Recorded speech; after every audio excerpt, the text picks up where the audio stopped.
Hello everyone, how are you doing? This is MD Tech here with another quick tutorial. In today's tutorial, I'm going to show you guys how to stop or prevent people from sharing your Facebook stories on the Facebook app. So this should hopefully be a pretty straightforward process here, guys. And without further ado, let's go ahead and jump right into it.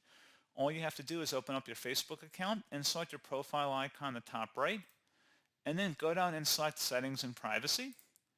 Underneath Menu, select Settings, and then scroll down again underneath Audience and Visibility and select Stories. Where it says allow others to share your public stories to their own story, their story will include your full name and a link to your original story. They control who sees it. If you want to disable that, just toggle it to the left to just it'd be all grayed out at this point, and that means it's turned off and no one can share your public stories anymore.